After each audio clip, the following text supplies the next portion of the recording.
The fork clattered against my plate as her words sliced through the polite chatter like a hidden blade. Ton mari est un crétin aveugle.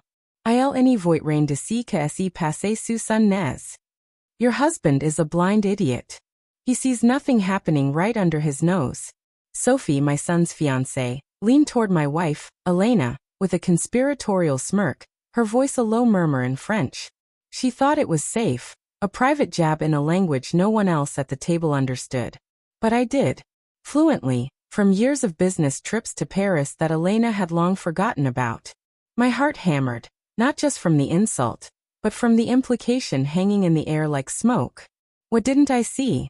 I forced a smile, pretending to focus on the roast chicken, but my mind raced. Our son, Alex, beamed across the table, oblivious, toasting to their engagement. Elena laughed lightly, her hand brushing Sophie's under the table, a gesture too familiar, too lingering. Suspicion, that old whisper I'd ignored for months, roared to life. Elena's late nights at the office, her sudden interest in French lessons with Sophie as her tutor. I'd chalked it up to midlife reinvention, a harmless hobby. But now? Now it felt like denial crumbling under my feet. That night, as we cleared the dishes, I watched them. Sophie's eyes flicked to Elena with a possessiveness that made my stomach twist. Merci pour le dîner, Sophie said aloud, her accent crisp, but her earlier words echoed in my head. Blind idiot. I mumbled a good night, retreating to my study, where doubt festered like an open wound. Elena came to bed late, her perfume mixed with something floral. Sophie's scent? I lay there, feigning sleep, my chest aching with a betrayal I couldn't yet name. The next day, suspicion gnawed at me.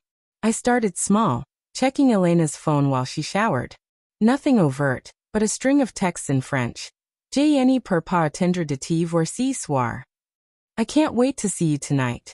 From Sophie. My breath caught. Were they friends? Or more?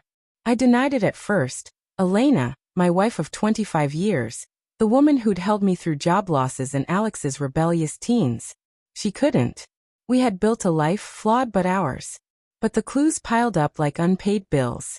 I followed her that evening, heart pounding with shame and fury. She met Sophie at a cafe downtown, their heads close, hands intertwined. Laughter, then a kiss, soft, intimate. My world tilted. Anger surged, hot and blinding, but beneath it, heartbreak clawed deeper. How long? Why her? I confronted Elena that night, my voice cracking. I heard Sophie at dinner. In French. I know. She froze, eyes wide with panic. It's not what you think, she stammered, but the lie crumbled fast. It started innocently, she said, French classes turning into confessions, shared loneliness in our stagnant marriage. Sophie understood her in ways I hadn't for years. I still love you, Elena whispered, tears streaming. But love? It felt like a hollow echo. Anger boiled over. I shouted about trust shattered, years wasted. She begged for forgiveness, her motivations raw and human. Seeking passion I'd let fade amid routines and neglect. I saw her complexity then, not a villain, but a woman adrift, just as I was. Denial gave way to collapse. We talked through the night, emotions raw, my hurt, her guilt, the what-ifs. By dawn, trust lay in ruins, but so did the facade we'd clung to.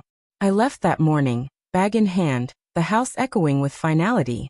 Alex called later, confused, but I couldn't explain without breaking him too. As I drove away, heartbreak lingered, a dull ache, but so did a strange clarity. Betrayal had stripped us bare, forcing reflection on love's fragility. Was it closure? Not fully. But in the rear view, I glimpsed a path forward, alone but awake. No longer blind.